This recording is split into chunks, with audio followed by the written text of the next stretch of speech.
Hey, everybody, welcome to another episode of Bleav In 76ers podcast. I'm Marcus Dash. Right there's my brother, Tasia Dash. And, guys, been a busy week on social media for us at Bleav In 76ers. I feel like I've become or with it, we've become like a, I don't know, Which like, word? What? Which word do you want to use? We've been called Morey's burner. We've been called Harris's burner. We call it bot. We call Morey's simp account. Yeah. I've been asked if Jared McCain slept with my girlfriend.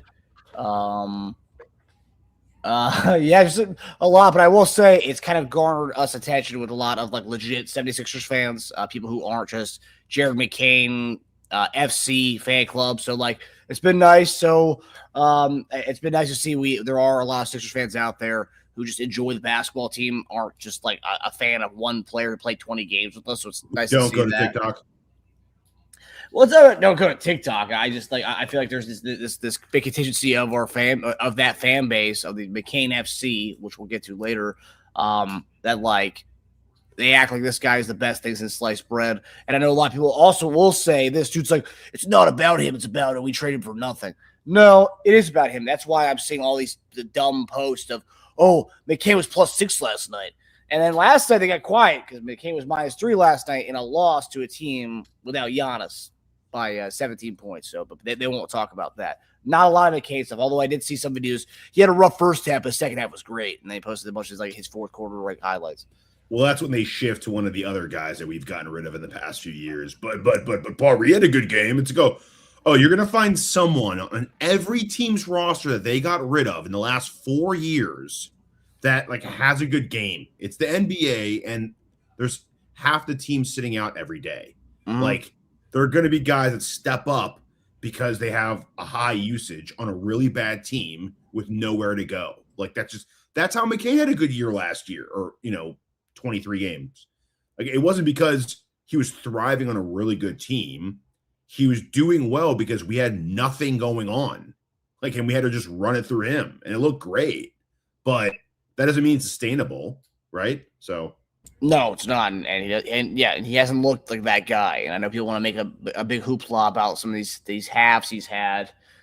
But I also think, and this happens a lot, you see this in sports, you see this in politics mostly, those two. I just didn't think I would see this, or maybe I shouldn't be surprised by this really, but Sixer fans, like, it's such a large group of people who at this point look like they're rooting for McCain over the Sixers. And they're rooting for us. And to do that, you have to do two things. You have to root for McCain to do well, and you have to root for us to do poorly. Because if we do well and McCain does well, then it doesn't really matter because we got better without him anyway, even if he is thriving.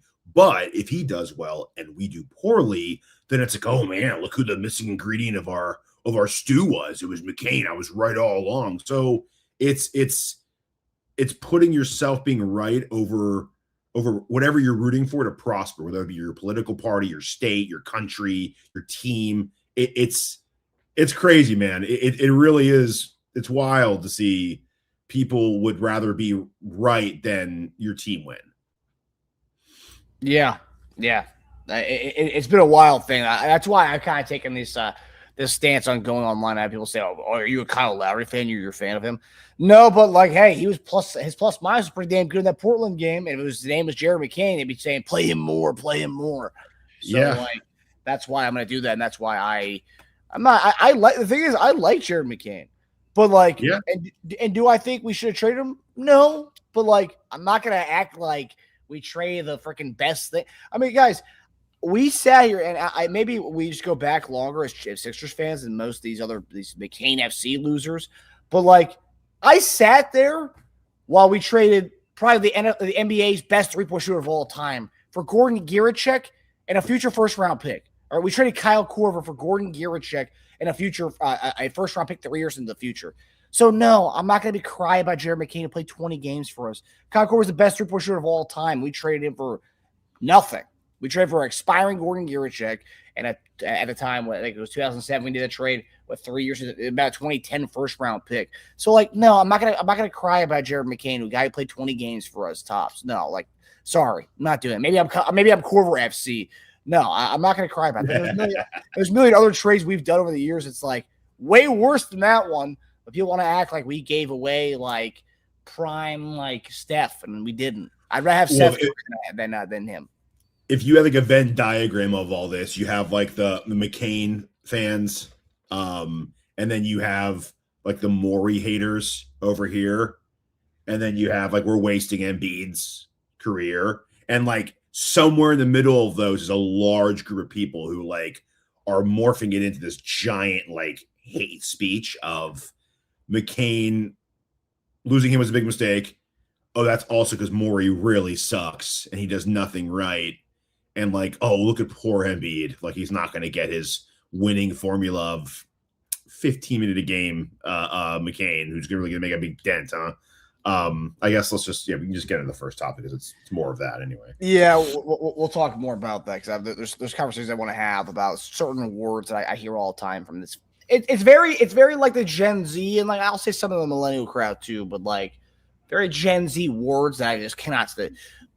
We'll get to that. But before we get to that, I do want to so this weekend's All-Star weekend, and before we get to our topics, sure. Sixers topics, it's fun. We have finally the first time we have a guy in the 3-point contest since Kyle Korver when he lost to Quentin Richardson, I believe the 05 3-point contest, which was a heartbreaker for me. Quentin Richardson made his last 10, but that was the last time we had a guy in the 3-point contest, and it's Tyrese Maxey.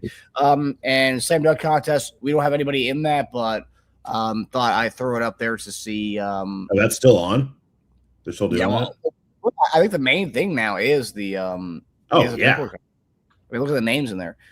All right, so let's take a gander. So 3-point contest is always before the slam dunk contest. And we'll start with that one. So Devin Booker, Colin Kneppel, Damian Lillard, Tyrese Maxey, Donovan Mitchell, Jamal Murray, Bobby Portis, who is it's like 12-1 to win. He's That's the lowest ranked. Norman Powell, I believe, won last year. So with that being said, who do you got in the 3-point contest? Man, tell you what, man, Lillard's nice and fresh. He's getting ready to throw those things up there by the dozens. He's built up and ready to go. You know, those old video games where you press your finger on it to really build up the power of that punch. That's what that is. Oh man, I might have to go Powell repeating. What's Lillard's odds? I'm going to that now. 3-point contest. This is all he's got, dude. This is Lillard's. All right. So highest odds: Colin Kneppel plus 300, Damian Lillard plus 450, Jamal Murray plus 500, Devin Booker plus 550, Maxey plus 650, which I think is the best value for Maxey. By the way, those are pretty good. Those are pretty good odds. Donovan Mitchell plus 700, Norman Powell plus 850, and then Bobby Portis plus 1,300. So 13-1 for Bobby Portis. I might go Lillard there, man. I think it's all he's got. I think it's his championship. This is it. He's also coming off the Achilles injury too, so I don't know how he's recovered. I mean, no one's seen him since that. It hasn't been a year yet. You could just jack up threes with all that. I don't know, man. I don't know. I'm gonna go Tyrese Maxey. I mean, obviously bias wise, but like, I mean, people forget like if he puts that money ball rack at the top of the key, where over the summer we saw him hit 59 of those bad boys in a row. I mean, yeah, we're talking game time, man. Not Dame time. We're talking Maxey game time. So, yeah. And plus 6-1 odds for Maxey, plus 650. Yeah, I might put a couple bones on Maxey, a couple bones on Lillard. Those are my two spread it out. I usually go more than one guy anyway when I bet on these things. Bobby Portis is an interesting one, though. I think he might get dominated. But there's a chance a guy like that, Towns won it a few years ago, but Towns is a better 3-point shooter. I just can't see him lasting in the fatigue. I mean, he's not. He's got a long shot, too. He's not a jacker like some of these guys, man. Some of these guys jack like 9 a game. Like, they basically do the 3-point contest every game. Yeah, a different rack. So, like, I just don't think he's. I don't know. Could have had 2 guys in a 3-point contest. Oh wow, one's a celebrity. He's not a. One's the NBA trying to suckle off his followers. Is what it is. 100%. They're just using him. That poor guy. They see the McCain FC that we see on social media, so well, why not get those losers to buy into that? That might have pushed him to do it. They're like, man, this guy's got a following, man. You see this? He's got crazy He's got crazy loser McCain FC fans. Slam dunk contest participant Carter Bryant, Jackson Hayes, Kashad Johnson, Jace Richardson, the son of Jason Richardson, but cannot dunk like his daddy. Who do you have in this one? I'm probably gonna go Carter Bryant just because I remember from college he could slam it. Jackson Hayes is also an interesting one, but I'd probably go Carter Bryant on that. Yeah, I mean, doesn't dunk like his dad. You got that right. He dunks like prime Kyle Lowry. I don't know. In my head, I was trying to actually picture Kyle Lowry dunking. I can't picture it in my head. I need to find after this Kyle Lowry's top 10 dunks and see what happens. Only 10 of them. Yeah. I guess Carter Bryant. Yeah. Yeah, Carter Bryant, Jackson Hayes, highest odds tied, plus 175. For a second, I was like, oh, they got Jackson Hayes in there as the local product because it's in LA. And I didn't see anyone on there. I was like, he can dunk it. I've seen him freaking slam that thing. But yeah. Yeah, I mean, what a bad slam dunk contest. At this point, it's just going through the motions. Yeah. It's like, you know the dunk contest is now? It's like season 8 of that show you liked for so long. And it's just it's done, but you're only watching it because you've already been watched through it for you watch it for so long. You're watching it for what it was, not what it is anymore. And it's just the same characters aren't there anymore. And you get through an episode and you're like, what am I doing? There's so much better things I could be doing with my time right now or watch. But hey, man, people are still holding up those signs, and we are. They're still freaking out as if it was a foul line windmill, but it was really a tomahawk guys do in games 7 times in a game. But I'll still root. I'll still watch. There's also there was one more, but I didn't think we had to choose that one. I just thought it was interesting that they're bringing back the Shooting Stars competition for this coming year. Okay, do you remember that competition? It's the one where they usually have like a female player with a legend, an old guy or a young guy. So they brought that back. It's the McRib of the festivities. I kind of like it just based on some of the names are in there, and I'm totally okay. So the teams are you have Team Knicks, Brunson, Towns, Allen, Houston. I love that. Team cool. Harper. I love this. Dylan Harper, Ron Harper, the OG, Ron Harper Jr. who plays for the Celtics. Okay. Yeah. Team Cameron, Joe Johnson, Concanepo, Corey Maggette, love that. And the Team All-Star, Scotty Barnes, Chet Holmgren, and Rip Hamilton. Interesting. But yeah. Okay. So fun names in that one. That's going to be better than the dunk contest. Oh, yeah. I'll put my money on Team Harper there, man. I love Ron Harper. Those are the All-Star festivities. Again, I'm probably not watching the All-Star game. But this I'll tune into, at least a 3-point contest. All right, let's get into some things. We got a comment here from It's Okay to Laugh. How do we miss out on Jeremy Sochan? We'll get to that when we talk about the buyout topic here, buddy. But right now we got some more fish to fry. So first topic tonight, McCain FC continues to cry about the 76ers trading Jared McCain. I don't want to hear about Jared McCain anymore. Like I said, I was a big Jared McCain fan. I don't want to go on my timeline and have it of a bunch of Sixer fans. Look, he was +6 tonight. What were we doing, Morey? And then you look at the game, you see the +6, and you think, oh, they must have won. Then you look like they lost, okay? Last night, a couple of shots of him, a couple of clips of him shooting threes. You look at the box score. Yeah, he was -3 in Jared McCain minutes last night, and they lost by 17. Again, I don't want to hear about it. I don't want to see it anymore. We didn't trade a guy who was in the rotation for us. Yes, the last 2 nights, Jeremy McCain would have played. The last 2 games for us against the Portland Trail Blazers and against the Knicks, he would have played. That wouldn't have stopped us from winning. We would have lost both those games. Yeah. So, again, I get it. You're upset that we traded a guy, but you're acting like we traded a dude who's in a rotation getting buckets for us. He was not getting buckets. He was on the Amtrak to Delaware half the time. This is a guy who wasn't playing much for us. So sure, is that a Nick Nurse thing as to why he didn't play? Maybe, but we all watched the game. Optically, he wasn't better than Quentin Grimes. So the rotation they're going with was Grimes, VJ, and Maxey. Now, we talked about it. We thought McCain should be getting more minutes because McCain because Maxey and VJ were playing 40-plus minutes a night, and they haven't stopped. But nothing would have changed because while McCain was on the team, they were still doing that every night. So, again, doesn't matter. He's not a point guard. His ball handling. He's not a point guard, and we need that. He's not a point guard. We need that on our team. We need a backup point guard. We've been saying it since our preseason show. Yeah, we said let's try it. Maybe he can be a playmaker for others, but it's not working out.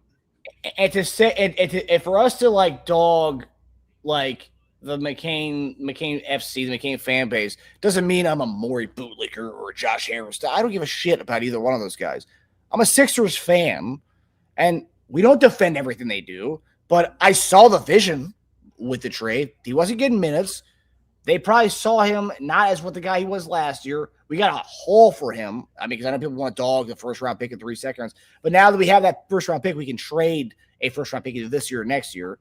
So, like, we have stuff now because of a guy. We traded a guy who wasn't in the rotation cracking the 8 or 9.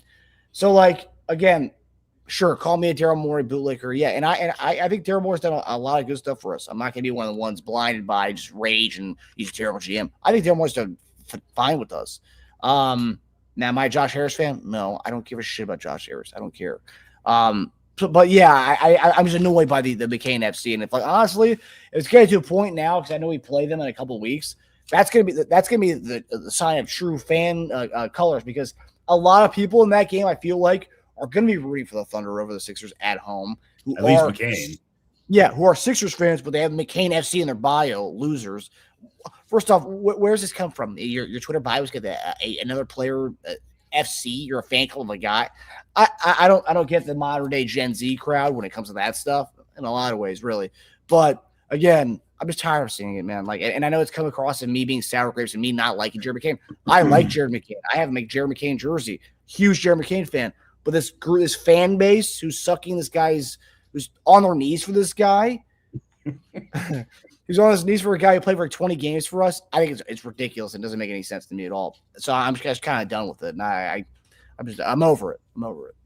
If you could do a time machine and see how it would have been if we traded Iverson in like the early 2000s, I feel like this is what it would have been. And rightfully so. It was Iverson. Yeah, but that's what I'm saying. Like this, he's prime Iverson. Like as far as, I mean, dude, you can make an argument that he's got more of an outreach now than like Iverson had then. I mean, dude, he's got like does he have like millions of followers on TikTok? I think I read combined their social medias, he's got like 7 million. He's got more than a lot. That's that's like Joe Rogan. Like he's like the Joe Rogan of basketball. So like try talking someone out of liking Joe Rogan. It ain't gonna happen. He could say something really bad in his next show. They're still gonna like him. So I think you're gonna need a lot worse than -3 in the box score for him to be for you to talk some of these FC guys into like, licking that boot with you. I'm not trying to talk about anything. I just want him to stop posting his +5s or +4s or whatever it is. Like, Okay. See, we could use this last night. We would have lost. We still would have lost the fucking Knicks. We still would have lost the Blazers. I posted a graphic because people were like, "Oh yeah, we only had him last night." Okay, I posted an image from the game a couple weeks ago. We lost to the Hornets on that Martin Luther King Day. I think it was Martin Luther King Day. It was a couple weeks ago, whatever it was. It was a game where nobody played. And our game got pushed up to earlier on. They came in 16 points in that game. We lost by like 37 in that game or 27. Didn't matter. He played. There was no Embiid. There was no Paul George. Doesn't matter. And I don't think Grimes played that game either. Maybe Grimes did play. But didn't matter. Those guys, we didn't have – if Embiid's on the court, we're not winning. I mean, that's what it's come to. It's unfortunate, but like McCain wouldn't have mattered. That's what it's been for the last like 7 years. But yeah, I hear you. Yeah, but this year was different, right? We started off the season hot with Edgecombe and Maxey, and then like, when Embiid comes back, we can be somebody. When Embiid came back and he didn't really look like himself, we were still winning somehow, and we were losing some of those games. But then Embiid starts to become the guy again, and we come to be relying on Embiid again. But again, McCain would have mattered, just like that Hornets game when he had 15 points and we still lost by 30. when it matters, guys. Just all right. So I'm going to give a lot of thoughts on this, but it's going to be through a comment I said I would reply to off our YouTube. JC Fit Pro. I'm not going to read his post was long. It was basically dogging my take on McCain last week. So I'll go through some of his and I'll read my rebuttals because I told him I would reply to this week. So he said, since when does a player peak after 15 to 20 games into their rookie year? Okay, so he put up peak numbers in 23 game sample size last year. Okay. He had 2 back-to-back injuries, the notable one to his meniscus. He wasn't the most explosive player to begin with. So who knows how much of that already limited explosion could he even recoup after that meniscus? We don't know that. We still don't know that. The people that see him in practice every day have a way better idea about his recovery, where he's at, okay? When it's all said and done, Morey's just making a bet. He's making a bet that he will not be as good as he looked in 23 games last year. And the player that Morey is betting on him not being, or the player that he's betting on him being, is not worth a first-round pick in 3 seconds. It's not. So if he's like, I think he'll slowly become this version, by the time he becomes that version, we're not going to be able to get this anymore. Do you want to do this now? It is still a bet. Like he hasn't gone to the future. He's still betting on this. In a really, apparently, I say this every other year, really deep draft, a first round pick, and then 3 future seconds beyond that. They won next year, then they're scattered. That was my first point. He brought up JC Fit Pro, then brought up Maxey and comparing him to Maxey. Dude, he's not Maxey. Like, just because Maxey was our young player who develops into like a phenom doesn't mean McCain will. You can't just bring up another young Sixer guard and say, well, he did it. Look at him. No, he's not him. You can't go about his lack because he comps him to Kneppel after that too. If you're going to compare him to the athleticism of Kneppel, then you can't say he's Maxey. Like those are complete opposite players. Maxey's Hermes compared to McCain. Okay. And as far as Khan's considered, Khan's 3 to 4 inches taller than McCain. He's a better rebounder and a better playmaker. Okay, we wouldn't have traded Khan, and that's totally different. Don't just say just because they're like good shooters who aren't like athletically jumping through the roof doesn't mean they're the same. There's still a very big difference, and there's a big difference between a guy who's 6'2.5" and a guy who's like 6'6". Like those guys can get their shots off while losing athleticism. Okay, if Luka were 6'3", he'd be in the G League or out of the league by now. Okay. So there's a big point. Then he brought up Buddy Hield. Okay. Buddy Hield's one of the most prolific 3-point shooters of all time. First of all. Second of all, we let him walk too. He's a better shooter that we let walk. The Warriors only played him 17 minutes per game. The Warriors, who are way worse shape than we are, before they threw him into a deal for Porzingis, a guy whose recent injury history makes Embiid look like a superhero. Okay, so like Buddy Hield, great. His max is Buddy Hield, the guy who's getting tossed around, who's only played 5 minutes since he's been with Atlanta. He called him a scrappy sniper. He could develop into one. I agree with that. I think he could develop into a scrappy sniper. I think he could also be highest what everyone dreamed Landry Shamet would be. But he could also be what Landry Shamet actually became. Right? Like that's the difference. What we thought Landry would be, because Landry is a very similar situation. People were very upset about Landry Shamet going. Granted, it was in a bigger deal that got us a player that people were happy about, but so they were okay at that point taking that deal. But his upside was still what we think McCain could be, right? Movement volume shooter. Great. Who can't use that? How about now? Would you take first and 3 seconds for Shamet? Yeah. I think we all agree. Yes. Then he went on to say we traded him for nothing. So we didn't. Well, his statement was we traded him for nothing that will help this year, is what he said. That is a very valid statement. It's valid. It's true. I agree with that. Morey did say he tried to make another move that just didn't materialize. So it wasn't like his plan was just to sell and like stay. I know it's easy to say that now. We didn't end up getting anything else, so it doesn't look good on his. You can be pissed about that. It's totally true. But it's not like they took a bath in the value just because the other trade didn't materialize. It's two different problems, right? That trade for what it is a good deal in value. The separate argument is, but we didn't do anything after that. And I think people are making that all into one. We didn't improve because we got rid of McCain. Well, we didn't improve because we didn't improve, but getting rid of McCain separately was a good trade as a standalone deal. Getting mad about Morey not making another deal after that, I'm okay with that. I think we should have either. I don't know what didn't materialize. I don't know who he was going after. Who knows? And then he said all this exciting stuff about the Sixers coming out of the East. I'm good with that. I'm a fan. I want that to happen too. But is McCain really be this? Is he the difference maker in that? Is McCain going to be the reason why we make or don't make the Eastern Conference Finals or go to the championship? He wasn't cracking the rotation during the regular season. He's not going to crack the rotation during the playoffs, unless God forbid any of those three guards get hurt. So I've seen, and that's it for my thing on him. But I've seen people, prominent accounts, bring up Paul Reed and Isaiah Joe as well as kind of like the dream team of the guys who got away for the Sixers, right? So look at Paul Reed. Paul Reed's actually putting together a pretty good year this year, okay? So you look at Paul Reed's per 36. Matisse, that's another one, yeah. But I think people are finally like, Matisse, okay, maybe no, we're okay. But you have to throw him in there because people acted like we got rid of the next big thing, the next 3-and-D player. Yeah, I think Isaiah Joe should be in there. We should figure out the 5. Maybe Shaman could be the 5, but people were okay with him going, so I guess it's okay. So Paul Reed's per 36 with Philly in his last year. You compare them to Detroit's this season.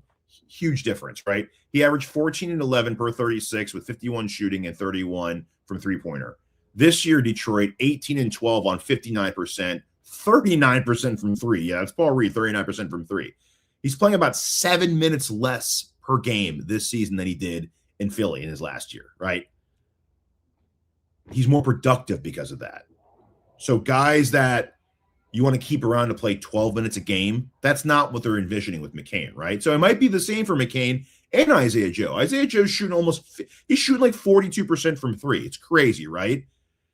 He's playing 21 minutes a game for OKC. That's great. Do you know what he played in the playoffs last year? 10 minutes per game in the playoffs.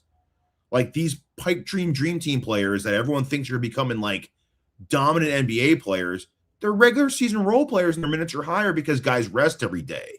But when the playoffs, when it's all on the table, they're playing like almost single digit per game. They're not factors in the playoffs. So if these pipe dreams about McCain going to help us emerge in the Eastern Conference champions, they're just that. They're dreams. On a healthy Sixers, I'd say McCain would probably see like 10 to 14 minutes per game with us on a fully healthy team. Well, I mean, I don't even know that, especially in the playoffs. I don't know that.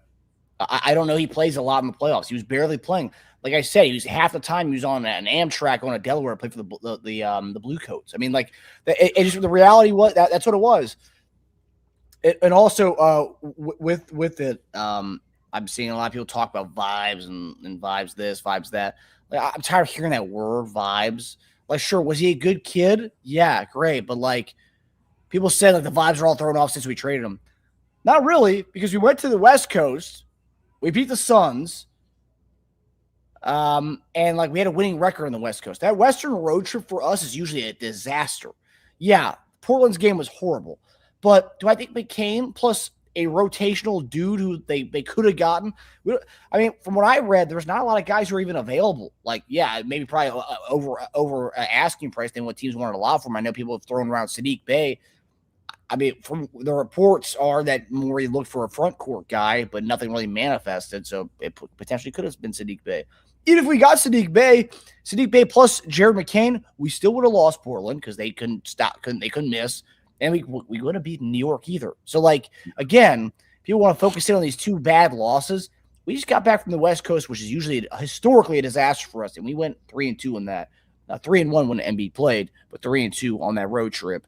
So I'm coming into this All-Star break. I know a lot of people are pissed off about seeing bad vibes. No, I think the vibe's pretty good because we went the West, we dominated, had a winning record. I won't say dominated, but we had a winning record. So, like, I don't think the vibes are thrown off at all. The second part of all this is Morey related because I see a lot. I mean, just as much McCain love, I see Morey hate. usually from the same accounts. So I saw someone recently list, and he got a lot of love for it, all of his mistakes, Morey's, and why and it went all the way back to losing Joe for Dedmond. Not getting Maxey and Embiid help was listed on there. How about getting Maxey to begin with? Like, he gets no credit for that at all, right? He only gets credit for misfortunes, not when we get something good, right? Caleb Martin was a good shot at a role player. He was a good shot at everyone was happy about that. Everyone was on board. Okay. Fans also wanted KCP. How's that going? Caleb didn't play well for us. We flipped him for Grimes in a second. Probably Harrison's second worst deal last season. Okay. Very good deal for us. Bono was a very good athletic depth piece at 5, making about like 60% less than Paul Reed is. I'd rather have him for the money. He gets credit and criticism for extending Embiid, not trading Embiid, and now not helping Embiid. I don't get how you can get a hard time for all three of those. The Wizards right now are being called geniuses for gaining talent yet tanking for their best pick.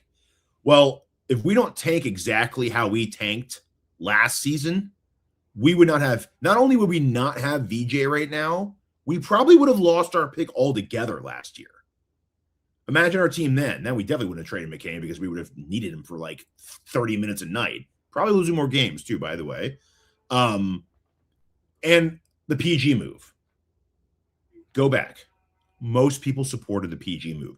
During that season, other fans were laughing at Philly fans for trying to get excited about thinking PG was going to actually come here. I used to get in arguments with my basketball fan friends. Like, you're not leaving LA, dude. Stop thinking about that. No one thought we were going to get him. Everyone was laughing at us for even thinking about it. We got him. It hasn't worked out thus far. But that's not to say it wasn't a bad move. That was the right move. The other options were not it. I mean, Butler was one of the other trade options. That's not going well. I mean, at least I know George is coming back in 20-ish games, right? It was the right move. Drafting VJ, right move. Could have easily done the wrong thing there. That was the right move. Is Morey the best GM in the NBA? No.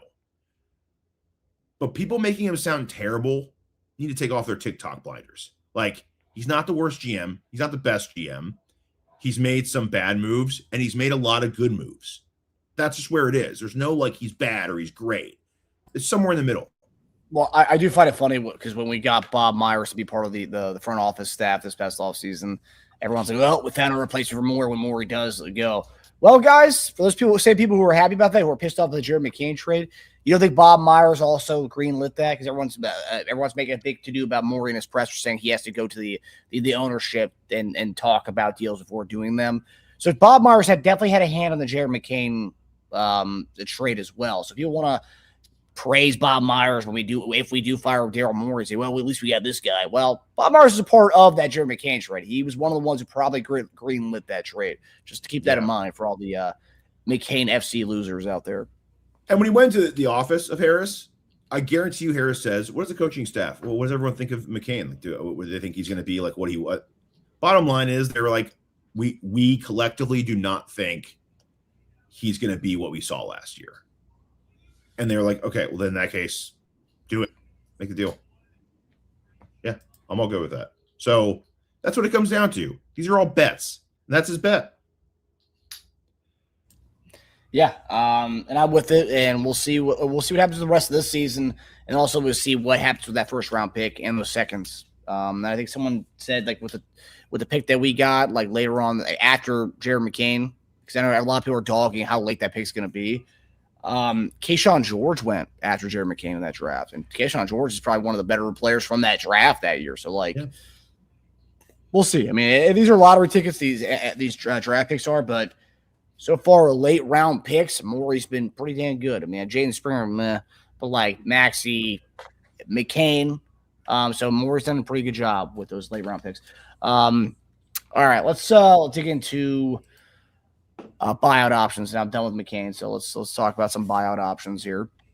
So we had a comment in the chat. It's okay to laugh. How do we miss out on Jeremy Sochan? I was mad about that. I thought we could have I thought that'd been a good guy to have, a scrappy 4 to have around. I mean, Barlow's great, but to have another high energy 4 would have been nice. The guy can't shoot worth a damn, so really it wouldn't have really helped our shooting problems. But I would have loved Jeremy Shochan. But again, didn't materialize, and I don't know how many minutes he's even going to get with New York. So I don't even understand that for his own sake. But like for example, Cam Thomas, he's going to get a lot of minutes from Milwaukee. Smart move to go there. And hey, first game, 34 points, and then the next night beats Jared McCain, which I thought was funny because a lot of the Jared McCain truthers also said don't get Cam Thomas because he sucks, and then he like showed him up the following night. But yeah, I don't understand why Sochan went there. I thought he probably would got more minutes with us, but hey, I don't even know if we were interested in him. But yeah, they snagged him. They got Alvarado too. Both good moves.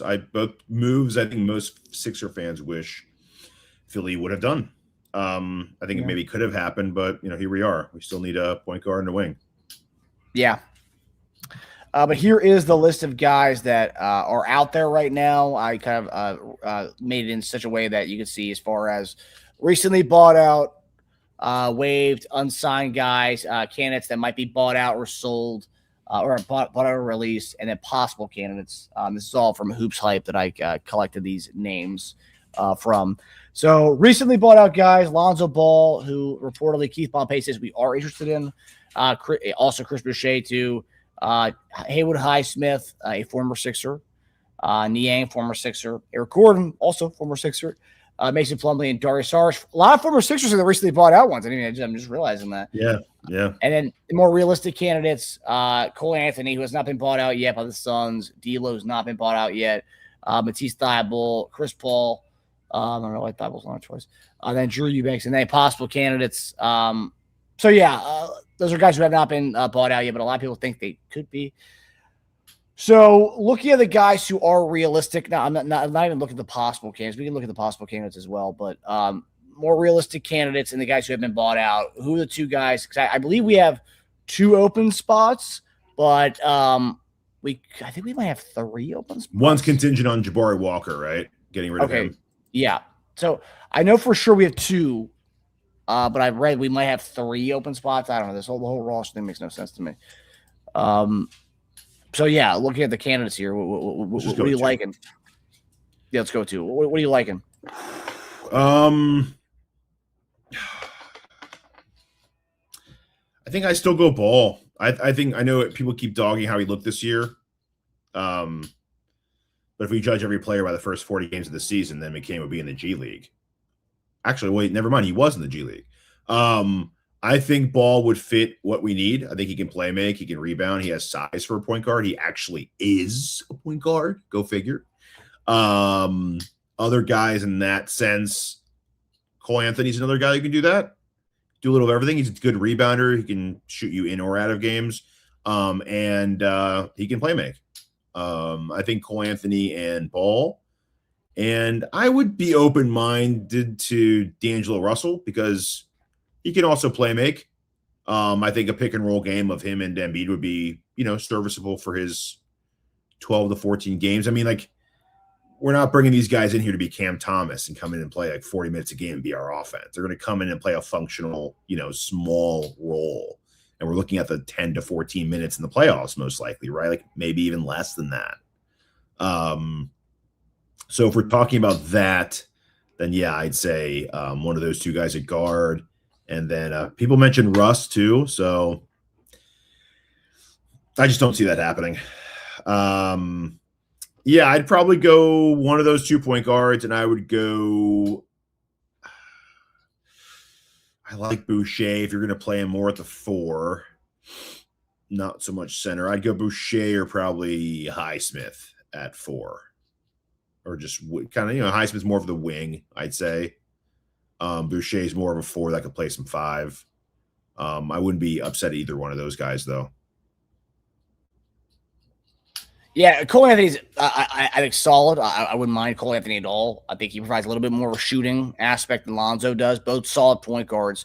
But if you want a guy who can shoot and score off the bench, I think he would be more of a guy to do that than Lonzo, because Lonzo looks like kind of a shell of him, what he used to be. But Lonzo, not a liability defensively. a facilitator. And that's the thing too. We don't need a bunch of guys who can score off the bench. I know everyone wants to talk about we need scores off the bench.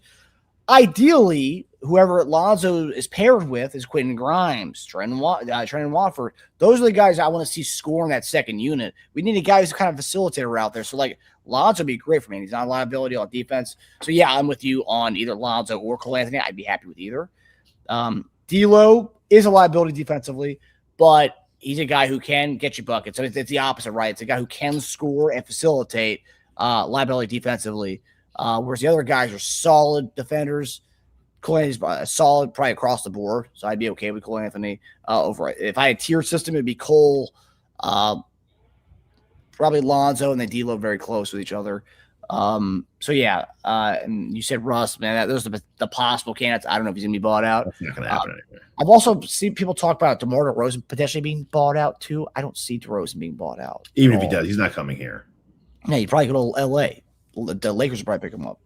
Yeah, stay in SoCal or stay in California. And then other guy, Haywood Highsmith. We don't know what his injury status is. But yeah, that's a guy who can shoot, a good 3-and-D guy, decent rebounder. So I wouldn't mind that. Boucher, yeah, I mean, like, I think for me, it's like, I was looking at it like, can we upgrade this backup center spot for us?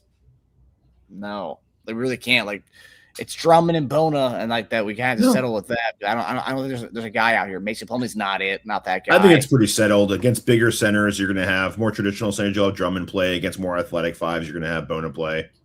I think that's pretty much solidified. You want to have 4 centers on our roster? Well, I read a stat the other day that Drummond's having one of his worst defensive rebounding years in a long time, which is sad because that's kind of what all he used to do. Man, one of the best rebounders of all time in the NBA history. Like look at the stats up. He is. So it is kind of sad from multiple standpoints. It's like Drummond is not what he used to be as that guy, and we need him to be that guy. Hey man, that block he had the other night, he got up there quick. I was very impressed by his springs on that play. He got up there real fast. He looks more springy than Embiid does going up for blocks. I will say Embiid is trending in the right direction though. He is. No, he is. It wasn't so much a knock on Embiid. It was just I was impressed by Drummond. And another thing I want to comment on too, because everyone gets mad that we didn't go after Alvarado to be that backup point guard. People have to understand, like, the Knicks are replacing like a 28-minute a game player. Deuce McBride played almost 30 minutes a game for them. He wasn't just some 10-minute throw-in in and out of the G League all year. He plays major minutes for them. Like, so they were replacing a 30-minute a game starter, more or less, for starter or backup. Who cares? 30 minutes a game is 30 minutes a game. 20 minutes a game, man. Like, that's a big – you have to replace that. Like, you can't just say, someone will step up. So that's why they made that move. We weren't replacing someone that did that. If Grimes went down or if VJ went down, I think you would have seen us make a similar really aggressive move for a guy and trade in some picks for that. But anyway. Yeah. Haywood Highsmith, the injury is the one thing that kind of like scares me. I mean, I think he is back and healthy. Another name which I find interesting too, and I know people are the NBA is kind of like scared off him because I've seen a lot of Sixers fans say, "What about Malik Beasley?" Now Malik Beasley, I would love, but there's some stuff with him, and I don't know if it's like an NBA thing where like no one's touching him purposely because there's like investigation still going on with him. But Malik Beasley would be ideal. Talking about a guy who just check off a lot of boxes, he would be great. Now Morey, you're a savvy guy, man.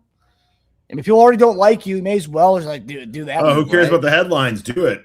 Yeah. And besides, if Giannis can promote, a shady betting app after pretty much manipulating the market for 2.5 months of fake news, then why can't Malik Beasley play after being, convicted of something? That's true. I mean, it is a fine line, and I wonder if I think Silver's going to be making doing his normal like Q&A with the All-Star break with the reporters. I wonder if anyone asks him about the Giannis stuff. Oh, they will definitely ask him about that. There's honestly, man, I got to hand it to Silver.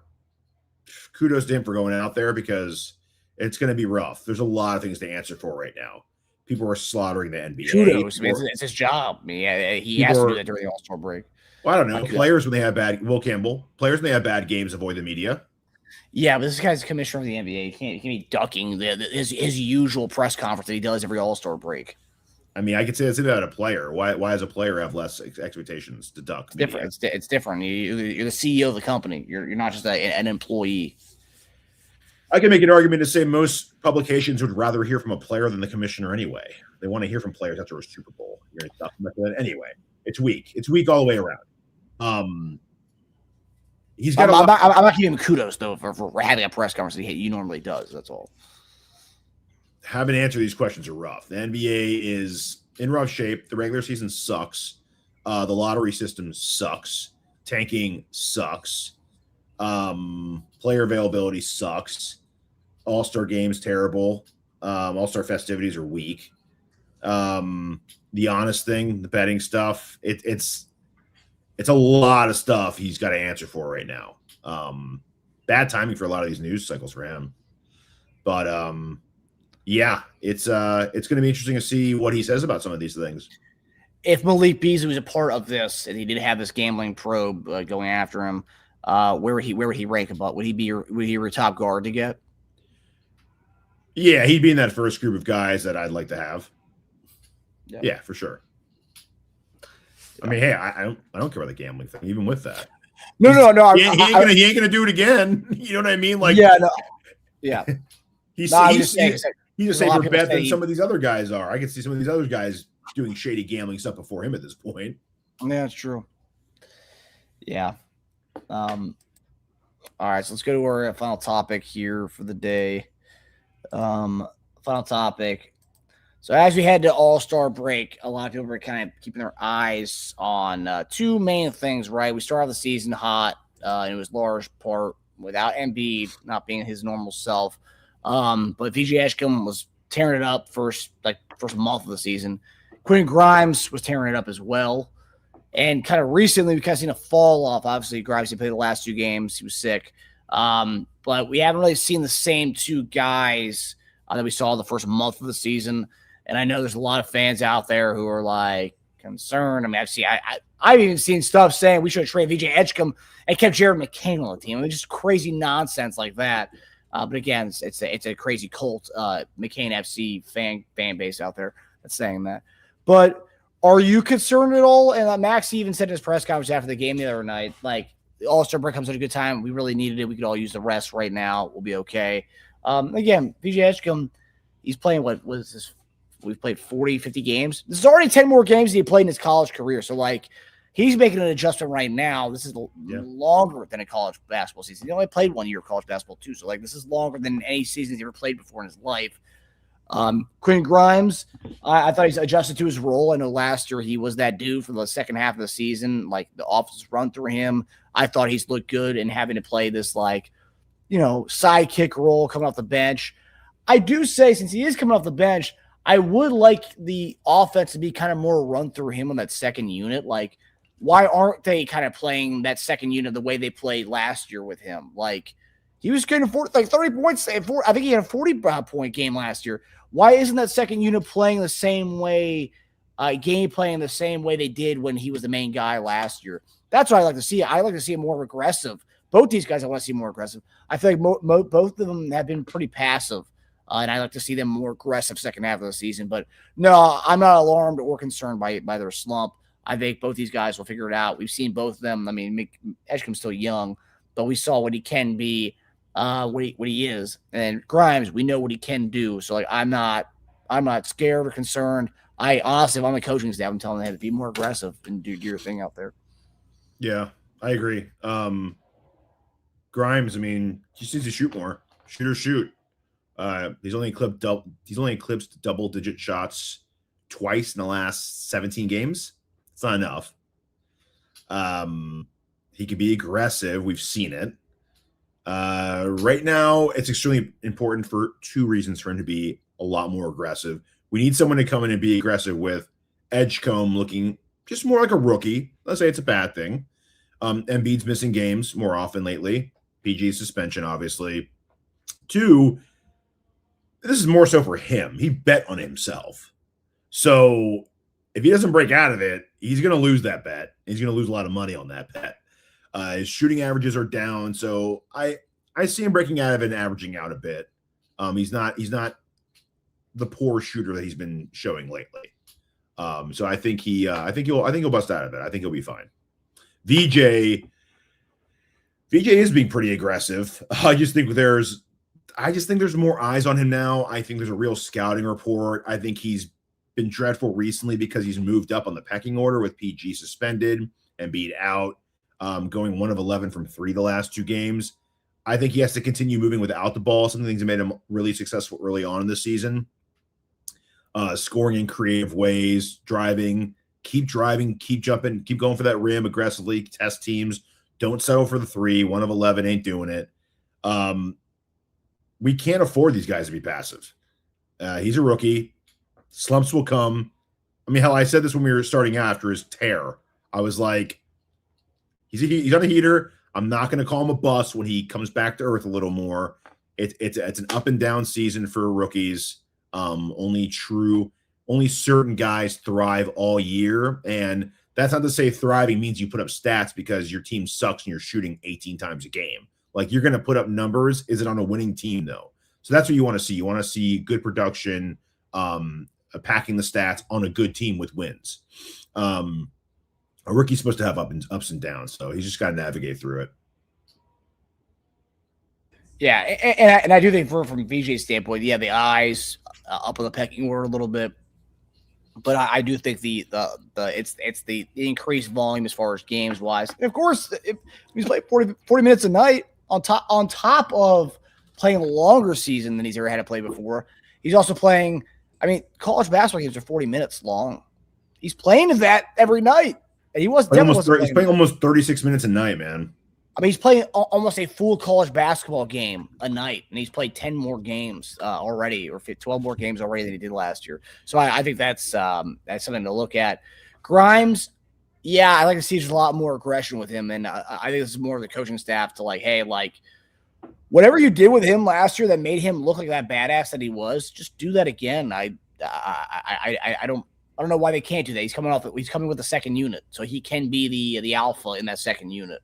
Now, could you imagine a lineup of a line 2 with him and Beasley coming together? Ooh, it'd be kind of nasty. Yeah, I mean, VJ is 10th in the league in minutes. It's a lot to ask. That's a lot to ask for a rookie. Let me see, trying to find the next rookie on that list. Probably Khan or Ira Flag. Flag next on the list. He's 23rd. And then, it goes down a lot. But, they have a lot of problems, and they're just play. You're all we got at this point, so just go out there and go nuts. Would he be averaging that if, Dallas if everything worked out, if Davis stayed healthy, if Kyrie never got injured, if everything were still together for them, would he be playing 30? I don't think so. I think he'd be playing 29, 30, 31 maybe. So, yeah. Khan's 40, tied for 48th, 32. Okay. So, VJ's playing a lot more than he's used to playing, and some of those are he's tired. If he comes out of the All-Star break looking more like he did in the beginning of the season, I'll attribute it to just fatigue. So I'll attribute it to. Yeah. It also just tells you his minutes played. It also tells you how much they didn't want to play Jared McCain. That the fact they wanted to roll with him for 40 minutes a game, and Maxey at 38, almost 39 minutes. Both those guys having 40 minutes a night, it just tells you how they did not want Jared McCain touching the floor. I don't know how that's not more apparent to other people. Don't know. Are you kidding me? VJ playing this much is a reason why McCain should still be on this team.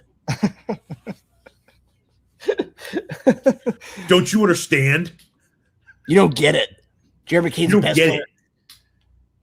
Man. You don't just get rid of a guy, you just scratch the surface on how good he could be. Jared McCain's generational talent, and we just trade him for nothing. Generational talent. God. Traded for nothing. They're all lies all over the place. I know. It's like a fact check. I wish Grok would go nuts on these things. He's not a generational talent by anyone's standards. And we in fact did not trade him for nothing. We got more than Luka got in picks. Yeah. What? Dude, the way people are reacting with McCain is like Dallas and Luka. Yeah. who was their generational player who was there for like 8 years. Yeah. And It's my incredible. advice to all the OG Sixers fans, if you are on Twitter, well, first off, the first advice would be try not to go on Twitter. But the second advice would be Find us. Yeah. If you see anybody who's got a profile or trying to argue with you, and you just go to their profile and they have either a picture of Jared McCain or in their bio it says Jared McCain FC fan club, that's an instant unfollow or block. Honestly, you can't argue these people and rationalize these people. It's really bad. Like I've been at the gym like just pissed off because like, dude, like I can't argue with this guy. I can't do it. No, even if he doesn't do well in OKC, it'll be because we ruined his career by trading him to the most stacked team in the NBA and he never got his shot. Yeah. I'm telling you, there's just no winning this. You think even if he flames out of OKC, it's going to be like you're going to validation? Not at all. It'll be more excuses about how he went to the best team in the NBA and he can never develop. He'll be the biggest what-if story of all time. Yeah, it'll be a 76ers ruined him thing. Daryl Morey ruined him. Yes. They shot his confidence when in his press conference when he said, "I think we sold high." That shot his confidence. It's going to somehow land on the Sixers' feet at some point. But yeah. And for Charles, Jared McCain, FC fans, if you are like that gung ho on posting this guy's stats every night, just go be a Thunder fan. Really, just go be what those LeBron fans were. They just follow him from team to team to team. Like, just do that for Jared McCain, which is pathetic. But go do that for a guy who's plays like 10 to 12 minutes a night. Go do that. No, they have enough common sense to realize that's ridiculous, though. That's where it stops. It's like I'll argue with accounts till 5 in, but I'm not going to follow and be a Thunder fan. Like that's like their breaking point.